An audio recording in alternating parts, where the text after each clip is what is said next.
Hello everyone, welcome to my YouTube channel physics वाले RJ sir. तो guys, जो हमारी लास्ट वीडियो थी उसमें हमने जो वेव ऑप्टिक्स है यूनिट 6 में ऑप्टिक्स है जो उसका रे ऑप्टिक्स हमने कंप्लीट कर चुके थे। और हमने लास्ट वीडियो में वेव ऑप्टिक्स स्टार्ट किया था और उस पे जो हाइजीन प्रिंसिपल है उसके बेसिस पे जो रिफ्रैक्शन है वो हमने कर लिया था। तो इस वीडियो के अंदर हम लॉज ऑफ रिफ्लेक्शन करेंगे बेस्ड ऑन हाइजीन प्रिंसिपल, यानी कि हाइजीन प्रिंसिपल के बेसिस पे जो लॉज ऑफ रिफ्लेक्शन है वो यहाँ पे हम करेंगे। तो देखिए क्या है,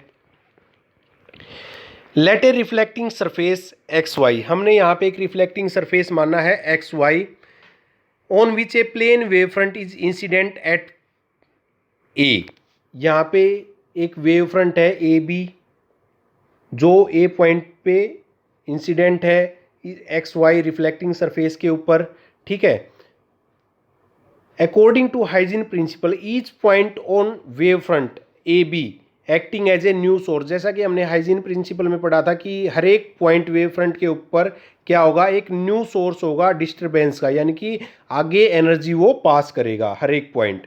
if v is the speed of light, अगर यहाँ पे v क्या है, स्पीड ऑफ लाइट है, t is the time taken by wave front to reach point b to c, और b से c तक पहुंचने में, ये b से c पॉइंट तक पहुंचने में टाइम t लग रहा है। देन फ्रॉम फॉर्मूला, तो हमारे पास स्पीड का क्या फॉर्मूला आता है, speed equal to distance upon time का हमारे पास फॉर्मूला होता है।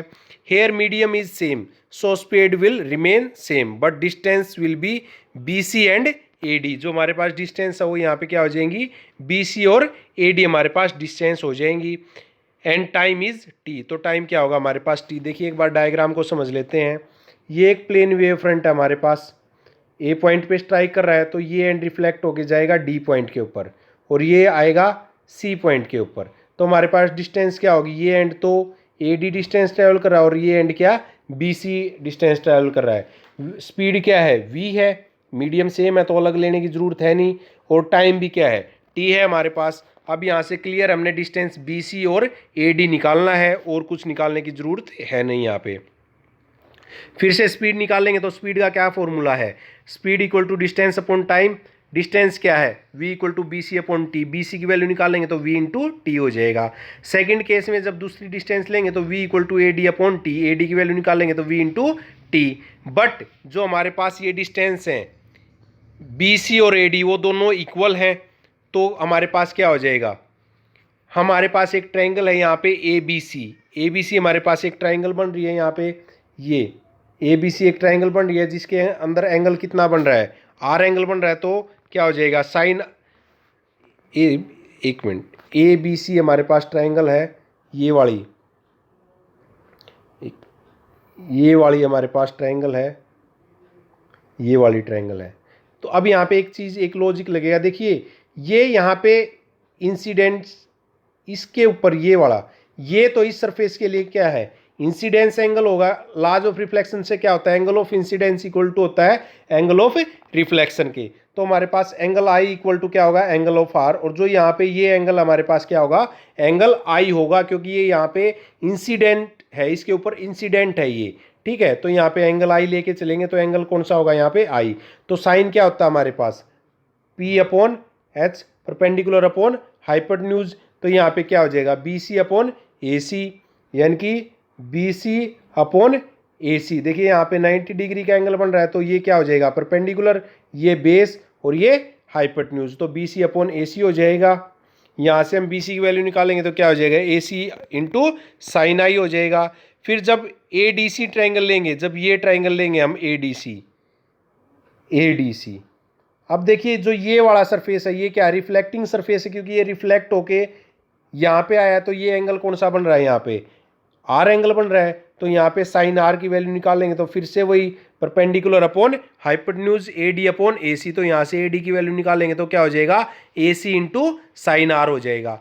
अब क्या करेंगे, जो हमारे पास वैल्यू आई थी B C equal to A D की, इक्वेशन ए थी हमारे पास, उस इक्वेशन ए में ये वैल्यू पुट कर देंगे तो यहाँ से ए सी कैंसिल हो जाएगा और साइन इक्वल क्या हो जाएगा, साइन आर के हो जाएगा। तो नाउ हम यहाँ पे मान लेते हैं कि जो साइन है हमारे पास वो स्मॉल वैल्यू है उसकी, तो उसको नेग्लेक्ट कर सकते हैं। तो यहाँ पे हमारे पास जो एंगल है आई इक्वल टू क्या हो जाएगा, आर के इक्वल हो जाएगा। गाइज ठीक, ये आपको क्लियर हो चुका होगा आई थिंक। तो देखिए नेक्स्ट हमारे पास जो है वो है सुपरपोजिशन प्रिंसिपल। सुपरपोजिशन क्या होता है? सुपरपोजिशन होता है सुपर इम्पोज करना। सुपर इम्पोज मतलब ये मान लीजिए हमारे पास एक वेव है, जब दूसरी वेव का क्रस्ट के ऊपर और ट्रफ के ऊपर पड़ेगा तो इसको हम क्या बोलेंगे? Superposition of wave. Super impose करना एक दूसरे के, जब क्रस्ट के ऊपर और ट्रफ के ऊपर पड़ेगा तो उसको क्या बोलेंगे? सुपरपोजिशन बोलेंगे, राइट। तो देखिए it is defined as that when two और more wave motion travelling through a medium, जब एक से ज़्यादा, दो या दो से ज़्यादा मोशन ट्रेवल कर रहे हैं या वेव का मोशन हो रहा है, तो उस केस में क्या होगा? जो सुपरपोजिशन की कंडीशन है, सुपरपोजिशन की कंडीशन क्या कहती है कि मिनिमम टू वेव तो होनी ही होनी चाहिए। जब दो वेव मोशन कर रही हैं, दो वेव का मोशन हो रहा है, तो उस केस में क्या होगा? ट्रेवलिंग थ्रू ए मीडियम और then they superimpose one another, वो एक दूसरे को सुपर इम्पोज करती हैं। Then a new wave is form, तो उस टाइम पे क्या होगा? एक नई वेव बन के आएगी in which resultant displacement y at any instant is equal to the vector sum of the displacement due to individual wave y1 y2। यानी कि इसने क्या बोला है? मान लीजिए हमारे पास दो वेव हैं, ठीक है, जिनकी डिस्प्लेसमेंट y1 और y2 है, तो उन दोनों का जो रिजल्टेंट आएगा वो हम y मान लेते हैं, और वो y क्या होगा? उन दोनों का वेक्टर सम होगा हमारे पास, राइट। यानी कि मान लीजिए हमारे पास दो वेव हैं, यानी देखिए आपको मैं समझा देता हूँ। ये एक वेव हुई हमारे पास, इसका जो डिस्प्लेसमेंट है y1 है। अब ये जो दूसरी वेव है हमारे पास, ये है, डायग्राम थोड़ा सा क्लियर नहीं आ रहा है, तो इसका जो डिस्प्लेसमेंट है वो y2 है। तो हमारे पास जो थर्ड वेव आएगी वो कुछ इस तरीके की बन के आएगी, इन दोनों के बीच से आएगी। वो बताऊंगा ये बीच से ही क्यों आएगी। तो इनका जो डिस्प्लेसमेंट है वो आएगा y, जो रिजल्टेंट डिस्प्लेसमेंट आएगा।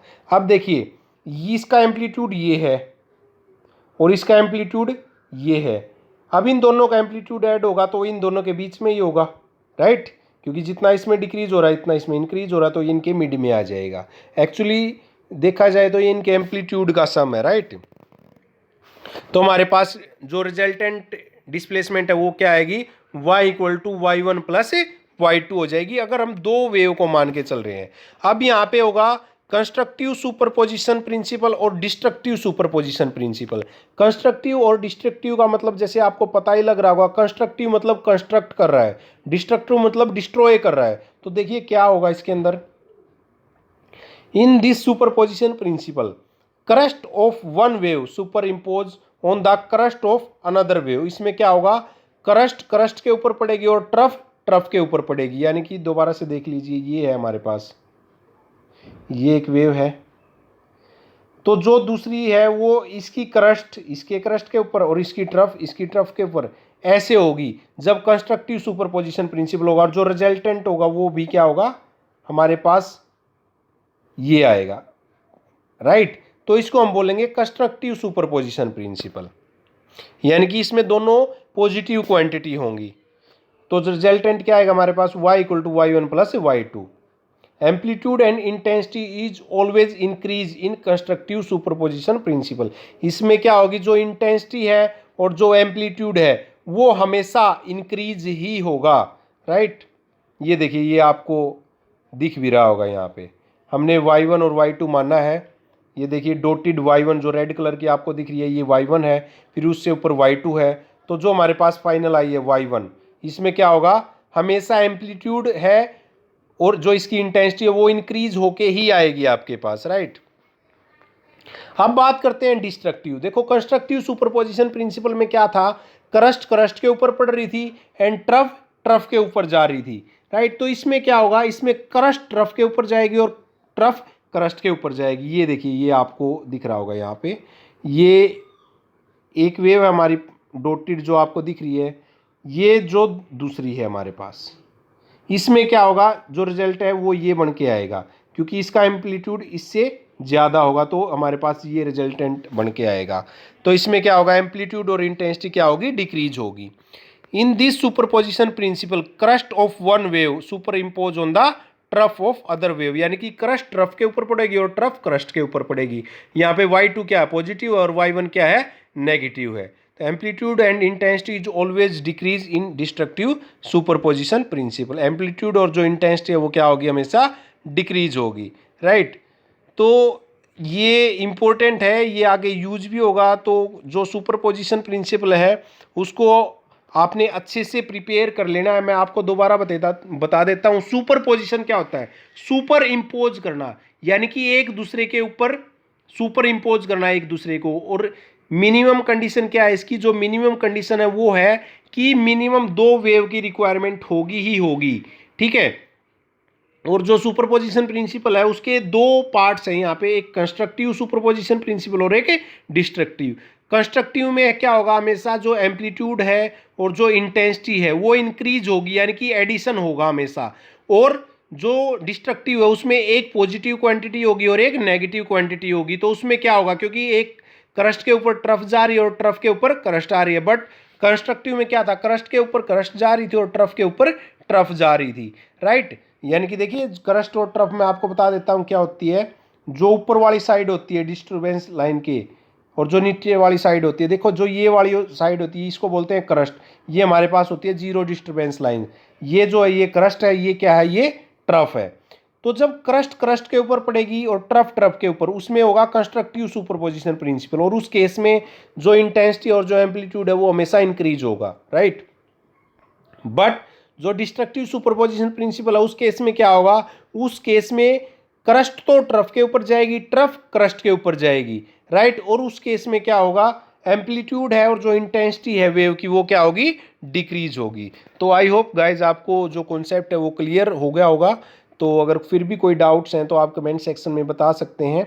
और गाइज अगर आपने अभी तक मेरा channel like share and subscribe नहीं किया है तो प्लीज़ आप मेरे चैनल को लाइक शेयर एंड सब्सक्राइब ज़रूर करें, ताकि आपको जो भी कंटिन्यू अपडेट्स हम जो भी वीडियोस डालते हैं वो आप तक रेगुलर पहुंचती रहे। Thank you guys.